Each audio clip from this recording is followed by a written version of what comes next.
The drop pod shuddered as it punched through Karos VII's ionosphere, and Jakob Vren had just enough time to think that dying in a glorified tin can was a stupid way to go before the stabilizers kicked in, and his stomach remembered which direction was up. Through the reinforced viewport, he could see the frost-swept surface rushing toward him, a landscape of crystalline spires and impossible angles that made his eyes hurt if he looked too long. Relentless actual to all ground units, you are go for landing. Try not to embarrass me down there. Commander Jakob voice crackled through his helmet, calm, dry as Martian dust. Copy that, actual. I'll try to keep the embarrassment to a minimum. No promises, though. Jakob gripped the harness restraints as the pod began its final descent. Around him, a dozen other pods streaked downward like falling stars, each carrying 8 soldiers who'd signed up to shoot at things in space and were now questioning that career decision. The sensation hit him before impact, that old familiar feeling of being watched. He'd felt it his whole life, lurking at the edges of perception like a word on the tip of his tongue. As a kid, he'd told his sister about the shimmer in his bedroom window, the figure he sometimes saw at twilight that vanished when he looked directly at it. She'd laughed and said he'd been reading too much science fiction. Now, 30 years old and commanding a strike force against an alien citadel, Jakob was starting to think he hadn't read enough. The pod slammed into crystalline ground with a crunch that his teeth felt in his molars. Harness released, rifle armed. 3 seconds to exit before the pod's reactor became a very localized sun. Jakob kicked the door and rolled out into atmosphere that tasted like ozone and winter, his squad flowing out behind him with the practiced efficiency of people who really didn't want to be vaporized. Karos VII's surface wasn't just frozen, it was geometric. Ice formations grew in perfect fractals, and the ground beneath his boots hummed with a frequency that made his bones resonate. The Luminari temple city rose before them, all impossible spires and bridges that seemed to exist in multiple places at once. Jakob's tactical display struggled to map it, throwing error messages as architecture defied Euclidean space. "Sir, is it just me, or is that building in 2 places simultaneously?" Sergeant Torres adjusted her visor, frowning at the readouts. "It's not just you. I'm adding dimensional geometry to the list of things I don't understand, right below my ex-wife's taste in men and why military coffee tastes like battery acid." Torres snorted. "Your ex-wife married an accountant, sir. That's not mysterious, that's just sad." The squad advanced in formation, weapons tracking across alien architecture that pulsed with bioluminescent light. The Luminari had been humanity's first contact with intelligent alien life, which would have been more exciting if they hadn't immediately started shooting. Or rather, humanity had started shooting first, and the Luminari had returned fire with weapons that bent space and turned armor into abstract art. 3 years of scattered border conflicts had taught both sides that this war was going to be long, confusing, and really inconvenient for everyone involved. Jakob's HUD pinged, movement at 2 o'clock, multiple contacts. The Luminari defenders appeared from behind structures that hadn't been there a moment ago, their forms eerily humanoid except for the blue-tinted skin, and those long, elegant ears that curved backward like living sculpture. They moved with fluid grace, weapons that looked more like musical instruments raised and humming. Contact, defensive positions. Jakob dove behind what might have been a pillar or might have been frozen light. His PhD in physics was crying somewhere in the back of his mind. Energy bolts sizzled overhead, superheating the air into plasma trails that smelled like burning cinnamon. The firefight was brief and surreal. The Luminari fought with desperate intensity, but their weapons seemed calibrated wrong, more painful than lethal, more disorienting than destructive. Jakob dropped one attacker with a clean shot to the shoulder, watched her fall behind cover still alive, still moving. They weren't trying to kill so much as repel, like guards protecting something sacred rather than soldiers trying to win. They're falling back toward the central structure, Tors reported, tracking targets through her scope. Permission to pursue. Granted. Stay tight, watch for. Jakob's words cut off as the ground beneath them shuddered. Not an explosion, something else. The crystalline surface cracked, light bleeding from fissures that spread like neural pathways. His tactical display went haywire, showing dimensional flux readings that shouldn't exist outside a laboratory. The temple city was dying, its foundations literally crumbling between dimensions.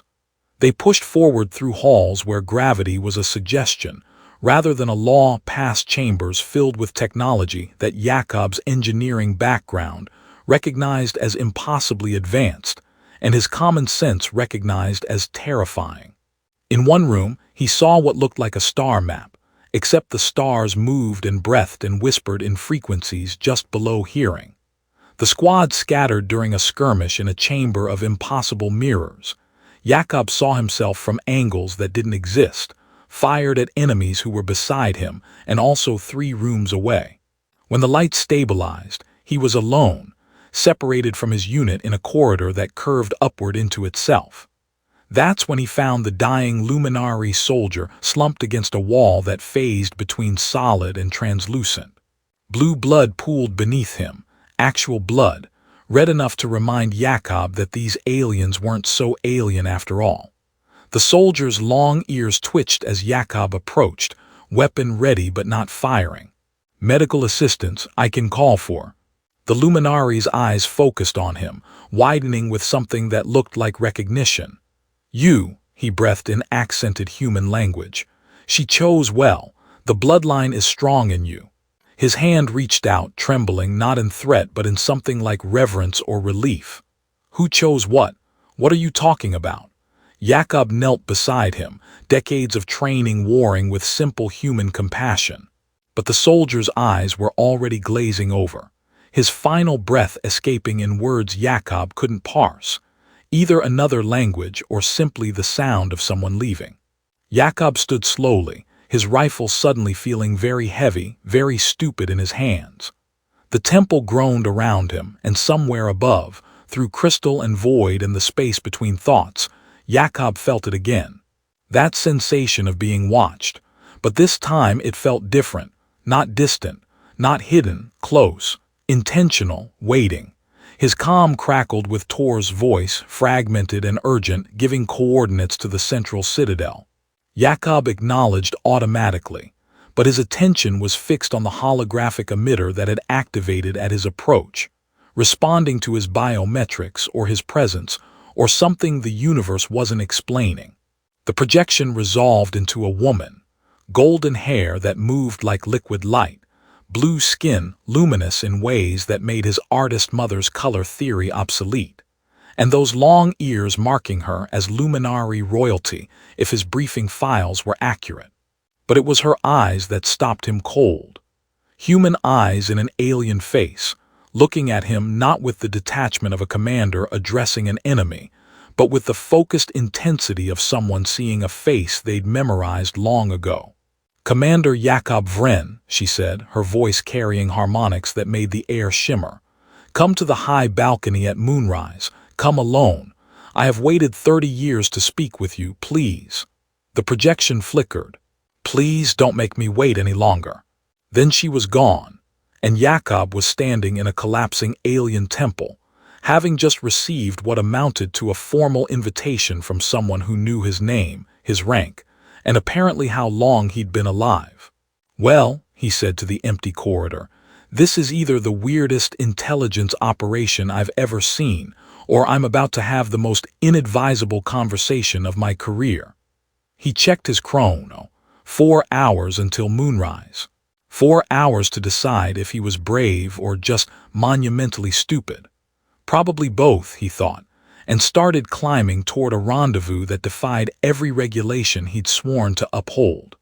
Jakob's fingers traced the crystalline wall of the corridor, and the surface responded by showing him 3 different versions of his reflection, none of them quite aligned with where he was actually standing.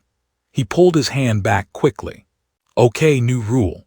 Don't touch the weird alien architecture. That should have been rule 1, honestly." The central citadel rose above him like a frozen scream, all spiraling towers and bridges that connected to nothing he could see. His tactical display had given up trying to map the interior an hour ago, and was now just showing a helpful error message that translated roughly to "You're on your own, buddy." The rest of his squad was scattered across the temple complex, securing perimeters and probably not climbing toward mysterious appointments with enemy commanders who somehow knew their childhood nicknames. Tors had tried to talk him out of it over comms. "Sir, with all due respect, this is how horror vids start. Creepy invitation, isolated location, twin moons rising. Tors, I appreciate your concern, but I've survived 3 years of this war by being slightly less stupid than the situation requires." Emphasis on slightly. "That's not reassuring, sir. It's not meant to be. Hold position and try not to let anyone shoot anything important. I'll check in every 15 minutes. He'd climbed through sections of the citadel that made his engineering degree weep. Staircases that reversed gravity halfway up.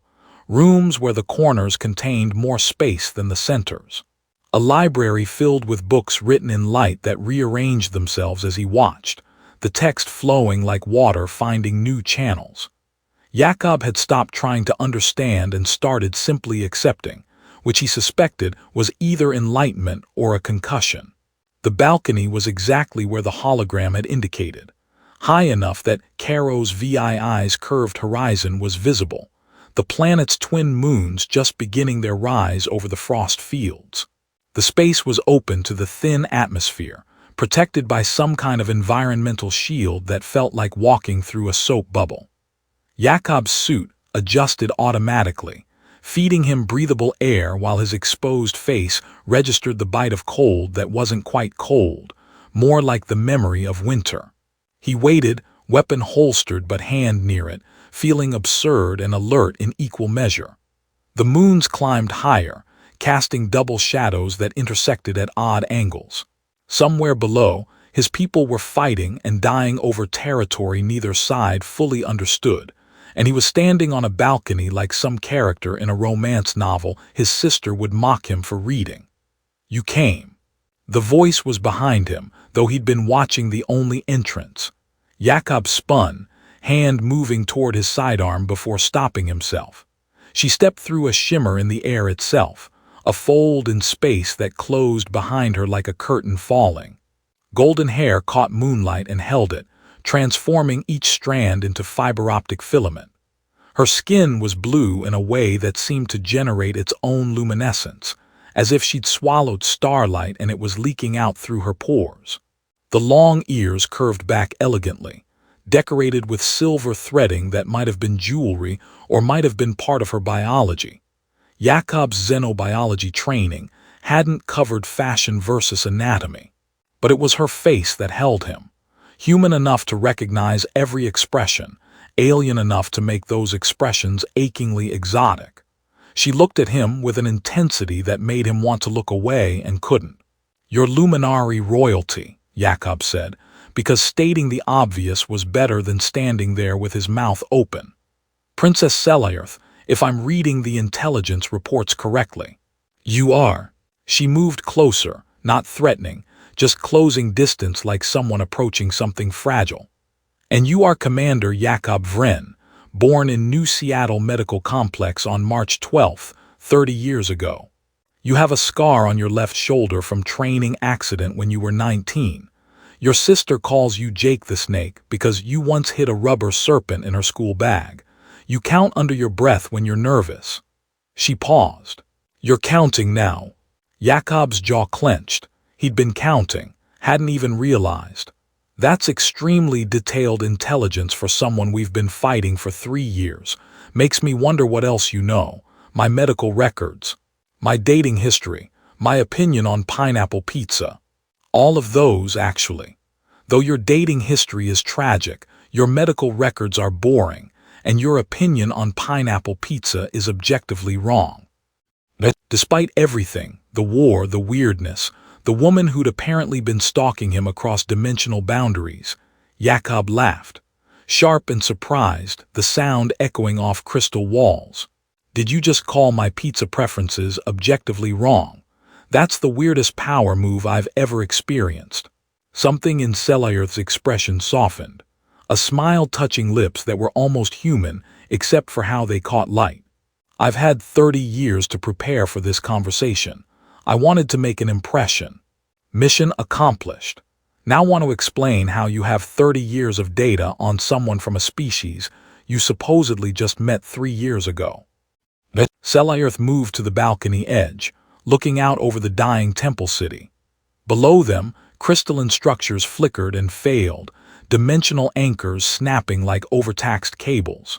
We've been watching your species for 70 years, Commander, long before first contact, studying, learning, searching. She turned back to him, and her eyes held something that looked like sorrow wearing hope's clothing. Searching for you specifically. Me specifically, or humans generally. Because I'm going to be honest, if this is about to turn into an alien abduction story, I'm leaving. I have a very firm policy about being probed. You use humor as a defense mechanism. I've noticed that about you. Selireth's head tilted, an alien gesture that somehow seemed familiar. When you're frightened or overwhelmed, you make jokes.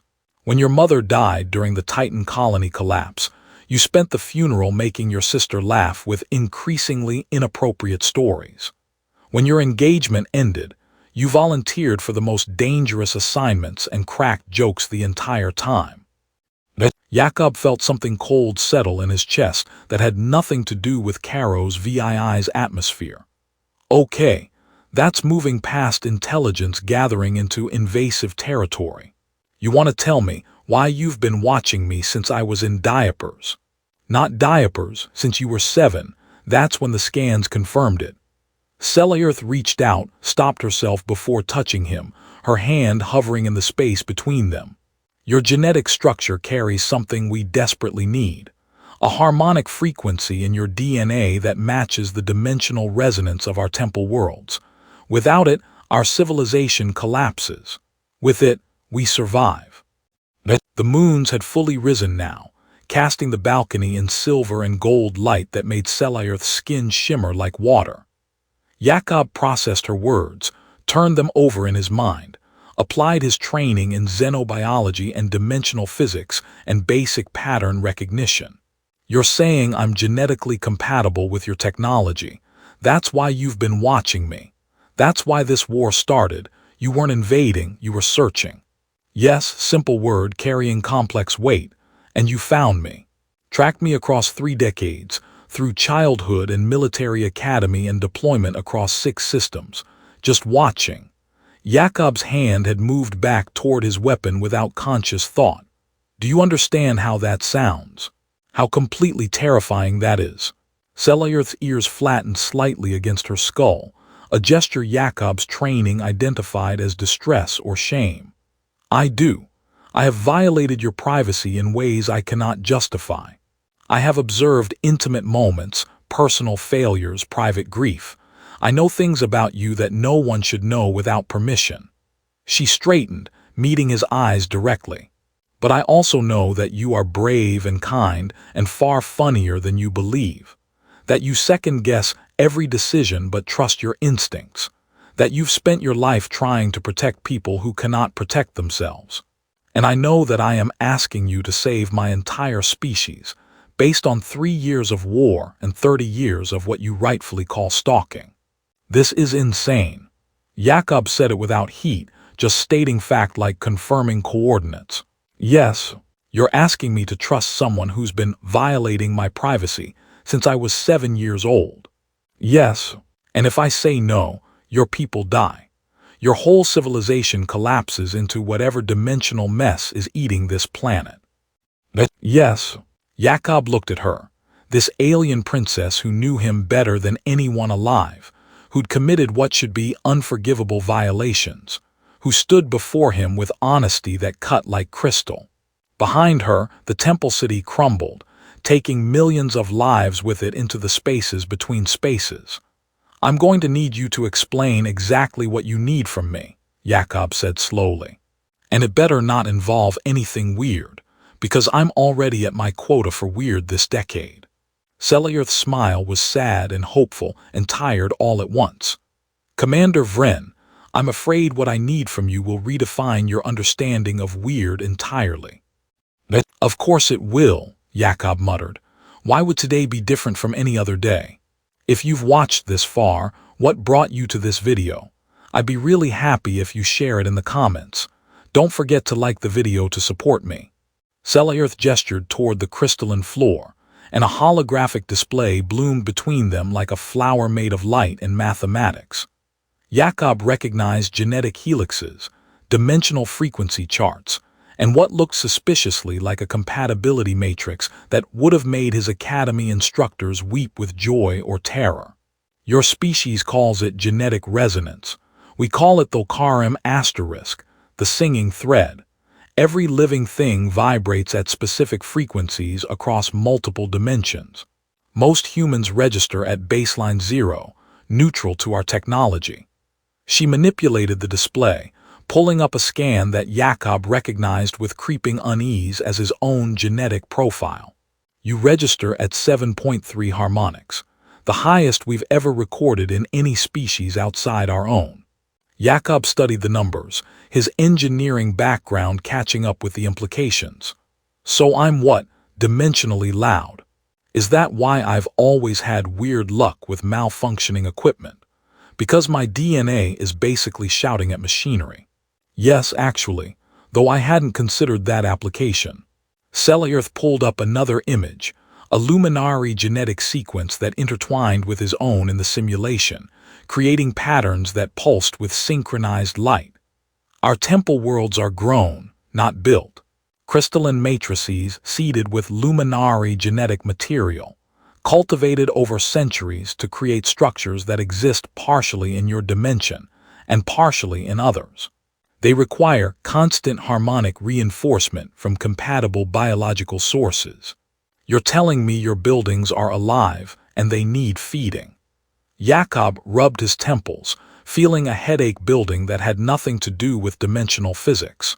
And you've been using your own people as living batteries. In essence, yes, but our genetic diversity has collapsed over millennia of isolation. The harmonic range has narrowed to the point where our temple worlds are failing faster than we can stabilize them. Selireth closed the hologram with a gesture that looked like grief. Karos VII is the 7th world we've lost this year. 17 million Luminari died when the dimensional anchors failed. Another 40 worlds are showing critical degradation. Jakob did the math automatically, his tactical mind cataloging casualties and strategic implications. You're facing extinction, not from war, from architectural failure. That's poetically phrased but accurate. And you think I can help because my genes are apparently tuned to your frequency. Jakob paced the balcony, his boots clicking against crystal that hummed in response to his presence. What exactly does help entail? A blood donation? Genetic samples? Please tell me you're not asking me to. A bonding ritual. Selireth's voice carried harmonics that made the air between them vibrate. A sustained connection that would allow your genetic frequency to template into our breeding populations. It would require you to remain among us for several years, while the pattern propagates through our genetic lines. The process would alter you permanently, make you something between human and Luminari, able to exist fully in neither world. Oh, is that all? Jakob laughed high and sharp. You want me to become a genetic bridge between species? Give up my humanity, abandon my military career, betray my entire civilization, and commit to years of what sounds like extremely intimate biological procedures with people who have been shooting at my friends. Sure, let me just check my calendar. I think I'm free next Tuesday. I understand your reluctance. Reluctance? Princess, I've blown past reluctance and landed somewhere in the neighborhood of absolutely not in this or any parallel universe. Jakob turned on her, all the absurdity of the situation crystallizing into anger. You've stalked me for 30 years. You know everything about me, and I know nothing about you except that you're asking me to sacrifice my entire identity to save people who started a war over genetic desperation. We didn't start the war. Selireth's voice went cold, her luminescence dimming. Your people fired first when we attempted to negotiate. Your Admiral Chen ordered the destruction of our diplomatic vessel before we could transmit our request for assistance. We've been defending ourselves while trying to make you understand what we need. Jakob's combat training kicked in, analyzing her words for deception, finding none. His tactical briefings had always been vague about first contact, classified information, need-to-know basis. You're saying we're the aggressors. I'm saying your species saw something different and dangerous, and decided to shoot rather than talk. We've been trying to communicate our desperation, while your fleets bomb our remaining worlds into dimensional collapse. Selireth moved closer, and Jakob could see the exhaustion in her face, the weight of years spent watching someone she couldn't reach. I don't blame you, Commander. Fear of the unknown is universal, but fear doesn't change what we need from you. And what you need is me, specifically me, because I happen to be genetically compatible with living buildings. Jakob felt trapped between absurdity and tragedy. Out of 8 billion humans, you picked me when I was 7 years old and decided I was your salvation. Not picked, found. Do you think we wanted this specificity? Do you think we enjoyed the ethical nightmare of identifying a child as our only viable candidate? Selireth's ears flattened again, and her hands clenched at her sides. I watched you grow up, Jakob. I watched you fall off your bicycle and skin your knees. I watched you stay up late studying for exams you were terrified of failing. I watched you hold your sister while she cried over her first heartbreak and make stupid jokes until she smiled. I watched you become exactly the kind of person who would understand sacrifice, because you've been doing it your whole life. That's not fair. Jakob's voice cracked slightly. You can't weaponize my own biography against me. I'm not weaponizing anything. I'm telling you that I've spent 3 decades observing someone I could never approach, building a relationship entirely one-sided, falling in. She stopped herself, turned away. I've watched you love people who didn't deserve it and risk yourself for strangers who never knew your name. You're kind in ways that matter and stupid in ways that are endearing. And I hate that I'm asking this of you. I hate that prophecy and genetics and desperation have made you the center of my entire civilization's survival. Jakob opened his mouth, closed it, opened it again. His sister would have called this his goldfish impression, usually reserved for moments when the universe exceeded his ability to process it. You were about to say you fell in love with me, a person you've only watched through dimensional peepholes, or whatever technology you're using. Selireth kept her back to him, her shoulders tight. Does it matter? You've made your position clear. I've asked for something unconscionable, and you've rightfully refused. I should let you return to your people. You didn't answer the question. The question is irrelevant. Humor me anyway. Jakob moved closer, navigating by instinct rather than tactical training. You've known everything about me for 30 years. The least you can do is answer one honest question. The silence stretched long enough that Jakob could hear the temple groaning around them, reality straining against dimensional anchors that were failing in real time. When Selireth finally spoke, her voice was barely audible over the sound of a world dying. Yes, I fell in love with the shape of your soul before I ever touched your hand. I memorized your laugh from recordings. I learned your language by listening to you talk to your sister. I've spent half my life loving someone who didn't know I existed. She turned then, and her eyes held something raw and unguarded. And now that I've finally spoken to you, I realize how much worse that makes everything. Because you're exactly who I thought you'd be, and I'm asking you to become someone else entirely. Jakob stood there, twin moons casting double shadows, an alien princess confessing impossible things while her world crumbled. His training said this was manipulation. His instincts said it was truth. His heart, usually quite reliable about staying out of tactical decisions, had apparently decided to complicate everything by beating faster. "I need time to think," he said finally. "Time to verify your story about first contact. Time to understand what you're really asking." "We don't have time. Karos VII will collapse completely within 48 hours. After that, the cascade failure spreads to other worlds. In 6 months, the Luminari cease to exist. Then I guess we'd better talk fast." Jakob pulled up his comm, requesting secure channel with Tors. "Because I'm not making a decision that affects 2 civilizations without all the information, even if one of those civilizations has been creepily observing me since childhood." Selireth's lips twitched in something almost like a smile. "You're handling this better than the simulations predicted. Trust me, I'm handling this terribly. I'm just very good at looking competent while internally screaming." Jakob's comm connected. "Tors, I need you to pull every classified file we have on first contact. Authorization code Vren 7 Tango. And send up Medic Halsey. I need a xenobiology expert who can tell me if what I'm about to hear is possible or just really convincing fiction." "Sir, are you okay up there?" "Absolutely not, Sergeant, but I'm about to make that everyone's problem." Vren out.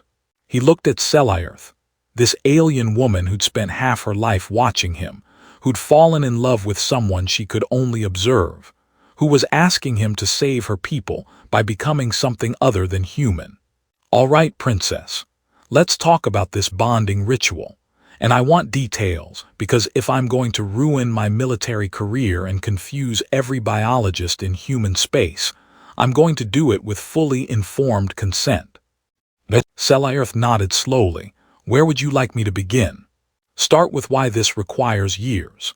Then explain what altered permanently means. Then we'll get to the part where you convince me this isn't an elaborate scheme to weaponize my apparently very loud DNA. This is going to take several hours. Good thing those moons aren't setting anytime soon." Jakob settled against the balcony railing, resigned to the weirdest briefing of his career. "Fair warning, though, I'm going to make jokes. It's how I cope with existential crises." "I know," Selireth said softly. "I've been watching." 3 hours later, Jakob's brain felt like someone had poured dimensional physics directly into his skull and shaken vigorously. Medic Halsey had arrived an hour ago, taken one look at the genetic compatibility matrices, and started muttering about Nobel Prizes and ethical violations in the same breath. Tors had transmitted the classified files on first contact, and Jakob had spent 20 minutes reading about Admiral Chen's shoot-first diplomacy with growing nausea.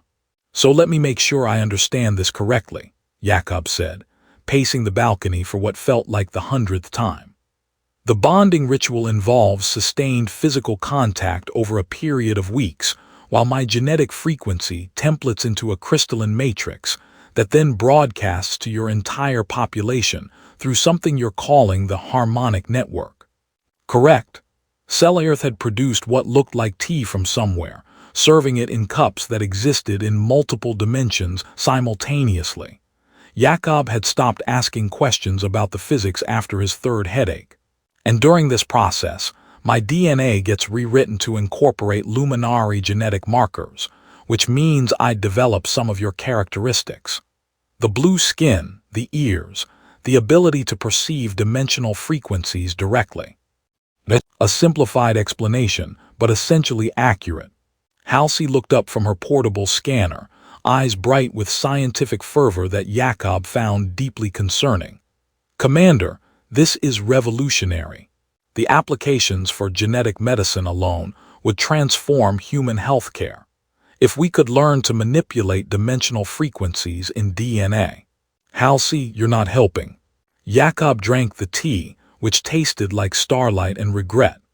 "I'm trying to focus on the part where I become a walking genetic template for an alien species, not the part where we win science prizes." "Fair point, sir. But for the record, this is the most exciting xenobiology I've encountered in my entire career. I'm so glad my existential crisis is professionally stimulating for you." Tor's voice crackled through the comm. "Sir, I've got more intel on the Chen incident. You're not going to like it. I haven't liked anything about today's tours. Hit me. The Luminari diplomatic vessel transmitted a request for aid in 73 languages, including human standard. They broadcast for 6 hours before Chen ordered the strike. The official record says the transmissions were encrypted hostile code.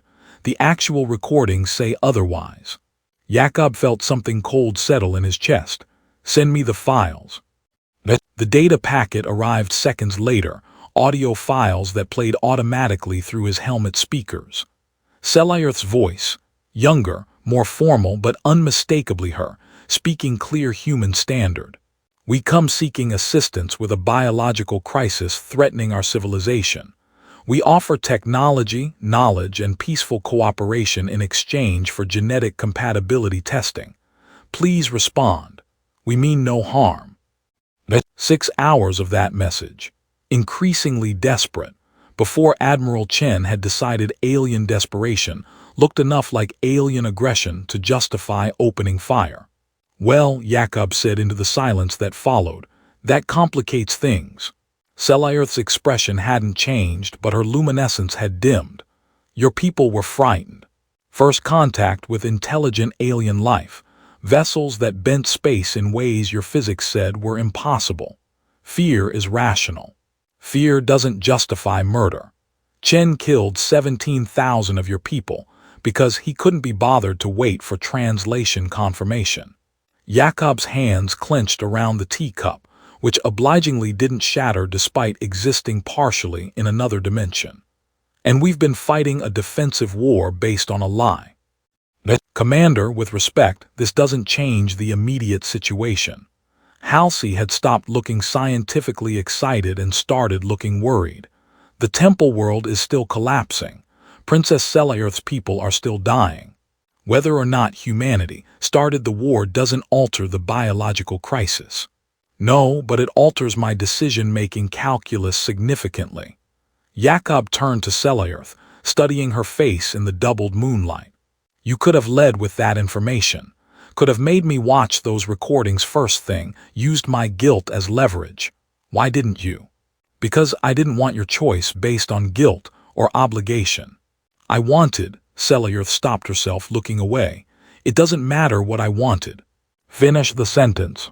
I wanted you to choose freely.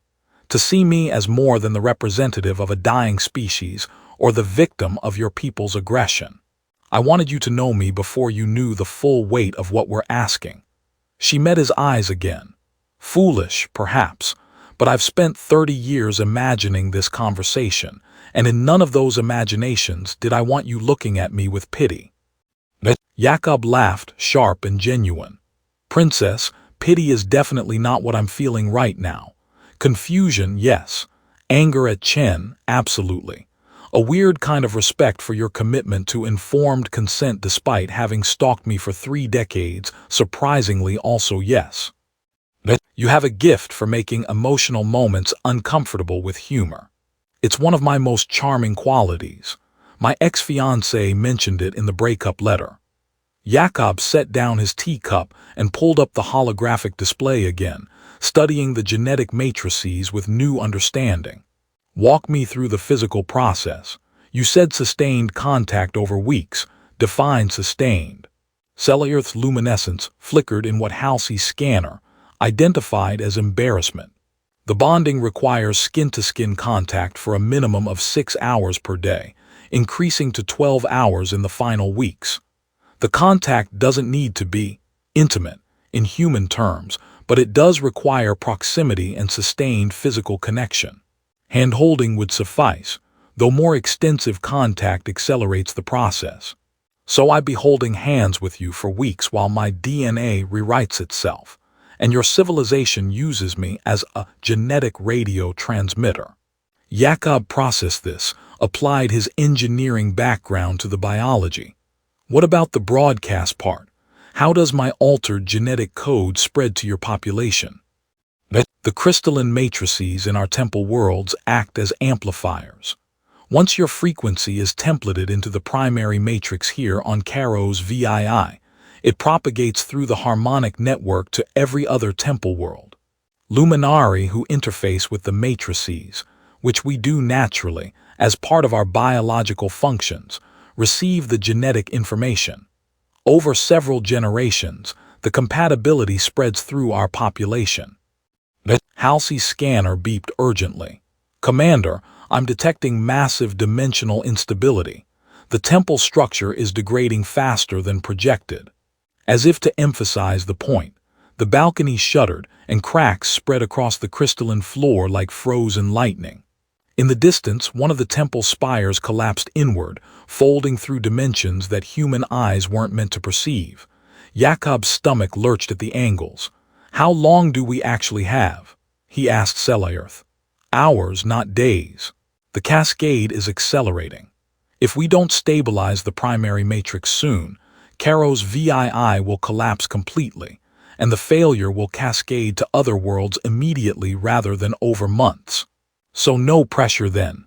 Jakob looked at his hands, human and ordinary, and apparently carrying frequencies that could save an entire civilization. "If I agree to this, and that's still a very big if, what happens to me afterward? Do I stay with the Luminari permanently, return to human space, live out my days as some kind of dimensional bridge between species? That would be your choice.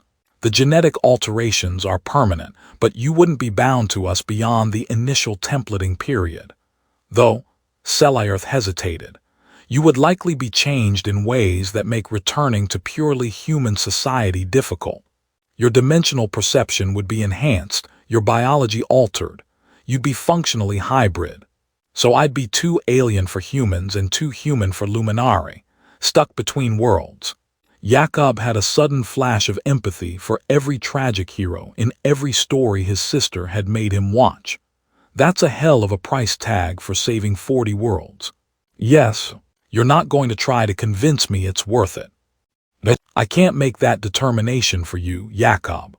Selireth used his first name for the first time, and it sounded different in her mouth, shaped by alien phonetics into something both familiar and strange. "I can tell you that millions would live. I can tell you that your sacrifice would be remembered across generations. But I can't tell you it's worth the cost to your own life and identity." Another shudder, more violent this time. Tor's voice came through urgent. "Sir, we need to evacuate. The whole structure is going critical." Jakob looked at Selireth, at Halsey's worried face, at the collapsing temple city below. He thought about Admiral Chen's convenient lies, about 17,000 Luminari who died asking for help, about a woman who'd spent half her life watching him and learning to love someone she couldn't touch. He thought about who he was, a soldier who'd spent his career trying to protect people, who'd volunteered for the dangerous assignments because someone had to, who'd made his sister laugh at their mother's funeral because laughter was better than drowning in grief. "All right," he said, surprised by how steady his voice sounded. "Let's talk terms, because if I'm doing this, we're doing it properly. No secret experiments, no hiding me away like some genetic curiosity. This gets done in the open, witnessed by both humans and Luminari. You want me to be a bridge between species? Fine, but I'm building that bridge in full view of everyone." Selireth's luminescence flared bright enough to cast shadows. "You're agreeing." "I'm agreeing to negotiate. Big difference. First term, you stop the attack on my people. Immediate ceasefire, full disclosure about the biological crisis to human command. Second term, Halsey monitors the entire process, documents everything for human medical review. Third term," Jakob stepped closer to her, close enough to see his reflection in her eyes, "you tell me the truth about everything. No more surveillance, no more secrets. If we're doing this, we do it as equals." "Agreed." Selireth's hand reached out, hovering in the space between them. All of it. Complete transparency, witnessed bonding, immediate ceasefire. "I'll transmit the terms to my council now." "Then I guess we're doing this." Jakob took her hand, felt her skin cool and smooth against his, felt something in his bones respond to her touch like tuning forks finding harmony. "Fair warning, though, if this turns me blue, I'm blaming you for every fashion crisis that follows." Selireth laughed, the sound carrying harmonics that made the air shimmer. "Your vanity is noted, Commander." "It's not vanity, it's practical concern. I look terrible in blue." Below them, Karos VII groaned, and Jakob held the hand of an alien princess while the world collapsed, and his future rewrote itself into something impossible and necessary, and completely insane. "So," he said, "how do we start?" The primary crystalline matrix chamber looked like the inside of a living star, all pulsing light and geometric patterns that hurt to perceive directly. Jakob stood at its center, hands still clasped in Selireth's, while Luminari technicians and human medical staff arranged themselves in careful observation positions around the perimeter. Halsey had enough recording equipment to document first contact all over again, her face split between scientific rapture and medical concern. Tor stood at attention near the entrance, her weapon holstered but her posture screaming that she'd shoot anyone who threatened her commander, dimensional physics be damned. Through the open comm channel, Jakob could hear his superiors arguing with Luminari council members, both sides furiously negotiating the ceasefire terms he demanded. "Admiral Akoi is threatening to court-martial you," Tors reported helpfully. "Then promote you, then court-martial you again. Tell her she'll have to wait in line. I'm busy saving the galaxy or ruining my career." Possibly both simultaneously. Jakob squeezed Selireth's hand, felt the harmonic resonance building between their touching skin. "How's this supposed to feel? Because right now it feels like I stuck my finger in a dimensional outlet." "That's your genetic frequency synchronizing with the matrix." Selireth guided him closer to the chamber's core, where a crystalline structure pulsed with rhythms that matched his heartbeat. "It will intensify as the connection establishes. The discomfort is temporary. You know, when people say temporary discomfort, they usually mean it'll hurt a lot." Jakob's free hand traced patterns in the air, leaving trails of light that hung suspended before fading. "Okay, that's new. Am I supposed to be doing that?" "Your dimensional perception is activating. You're seeing the harmonic frequencies directly now." Selireth's voice carried pride mixed with concern. "Try not to focus on them too intensely. Human neural architecture isn't designed for this level of sensory input." "Great, so I might overload my brain while becoming a genetic bridge between species. This day just keeps getting better." Despite the words, Jakob felt something settling into place, like finding a frequency he'd been searching for his entire life without knowing it existed. The sensation of being watched that had haunted him since childhood suddenly made sense. He'd been resonating with Luminari dimensional technology all along, a tuning fork waiting for someone to strike the note. The matrix flared, and Jakob gasped as his genetic code began rewriting itself in real time. He could feel it happening, not painfully but intensely, every cell in his body learning a new language. His reflection in the crystalline walls showed the changes beginning, his skin taking on the faintest blue tint, his bone structure shifting subtly. "Commander, your vitals are spiking." Halsey's voice carried professional calm wrapped around personal worry. "Heart rate elevated, neural activity off the charts. How are you feeling?" "Like I'm being translated from one language to another while still trying to speak the original." Jakob's grip on Selireth's hand tightened. "Tell me this gets less weird." "It doesn't, but you adjust." Selireth's other hand came up to steady him, and the additional contact point accelerated the process. Light poured from their joined hands into the matrix, which drank it in and broadcast it outward through channels Jakob could now perceive stretching across space itself. He saw other temple worlds receiving the signal, their failing structures stabilizing as his genetic frequency propagated through the harmonic network. "It's working." Selireth's voice held wonder and relief. "The cascade is reversing. The template is spreading faster than projected." Jakob watched through new senses as his DNA code rippled across light years, touching Luminari he'd never meet, rewriting genetic destinies, preventing the extinction of a civilization that had been days away from collapse. The weight of it should have been crushing. Instead, it felt right, like finally understanding a joke the universe had been telling his entire life. "Sir, Admiral Akoi is demanding to speak with you directly." Tors sounded amused despite the gravity. "She's using very creative profanity." "Patch her through." Jakob kept his eyes on Selireth while Akoi's voice crackled into his helmet. "Commander Vren, you'd better have a damn good explanation for why I'm negotiating a ceasefire based on your say-so while you're doing God knows what with an enemy princess." "Admiral, I'm currently preventing a genocide based on our people's shoot-first diplomacy, saving roughly 40 alien worlds, and becoming humanity's first hybrid bridge between species. I'd say that's worth a field promotion at minimum, maybe a medal, definitely better coffee in the officer's mess." Akoi's silence stretched long enough that Jakob worried he'd overplayed his hand. Then, "The ceasefire is approved. The Luminari have transmitted full documentation of Chen's actions and their biological crisis. You're either a hero or a traitor, Vren. History will decide which." "I'll take those odds, ma'am." Vren out. The matrix pulsed one final time, brilliant and blinding, and Jakob felt something lock into place. The template was complete, his genetic frequency permanently encoded into the Luminari harmonic network. He could perceive the connections now, threads of light and biology stretching between worlds, carrying the code that would save a species over generations. When his vision cleared, Selireth was watching him with an expression that defied translation.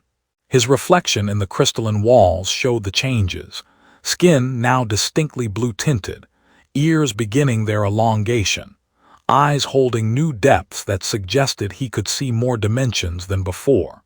"Well," he said, his voice carrying harmonics it hadn't possessed an hour ago, "I definitely look terrible in blue. I want that on the record." Selireth laughed, the sound carrying such relief and joy that it made the matrix sing in response. "Your vanity survived the process intact. That's reassuring." "My vanity is the core of my personality. Of course it survived." Jakob released her hand slowly, testing his balance in a body that felt familiar and alien simultaneously. "So what happens now? I've saved your species, betrayed my command structure, and become something between human and Luminari. Do I get a commemorative plaque?"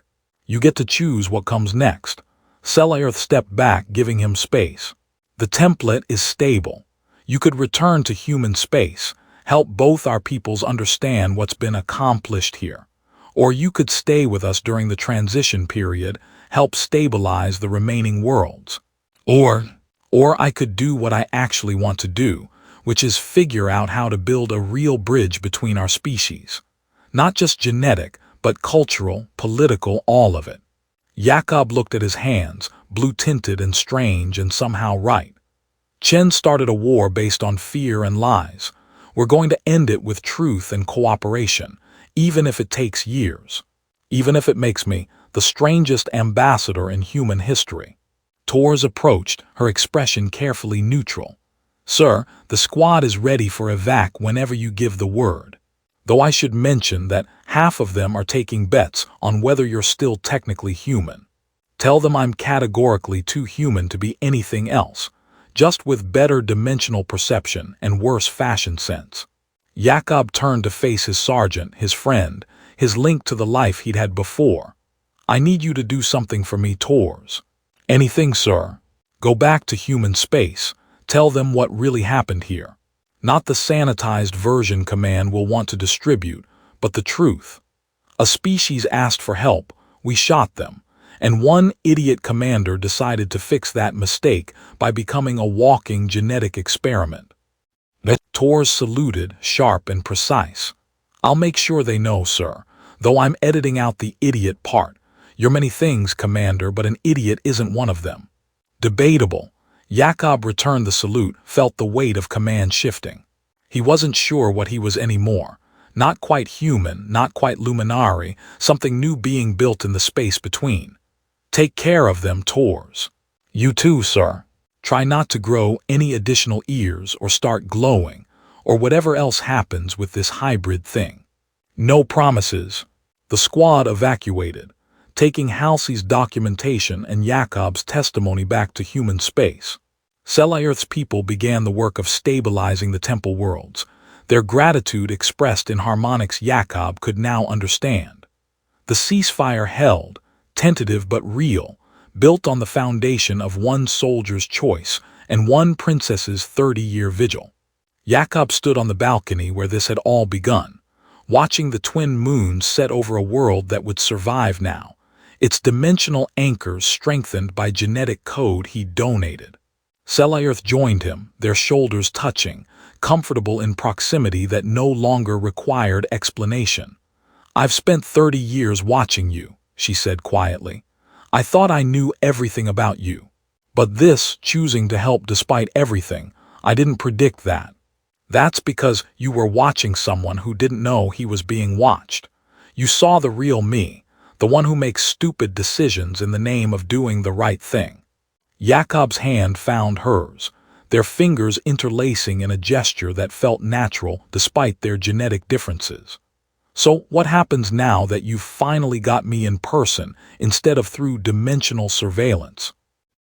Now we figure out if what I felt watching you translates into reality, if the connection is real or just the product of prophecy and desperation."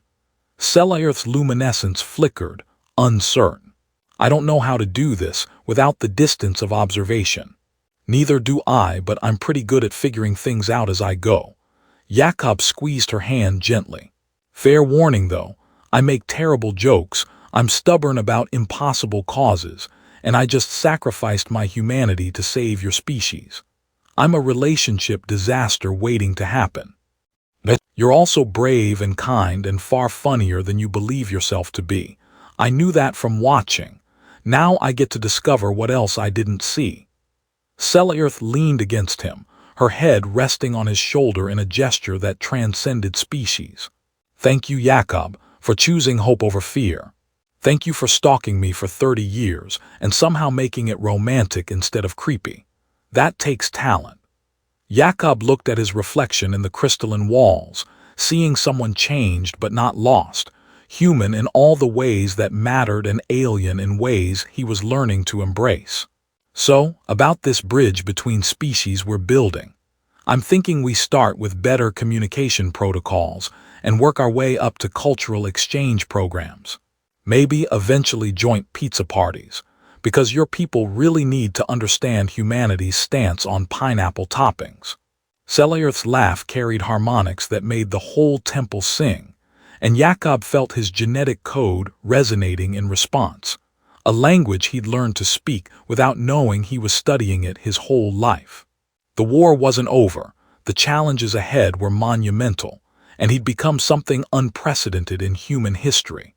But standing there with an alien princess who'd loved him before meeting him, watching a world survive that should have died, Jakob Vren felt something he hadn't experienced in years. Hope that burned bright enough to light the space between stars.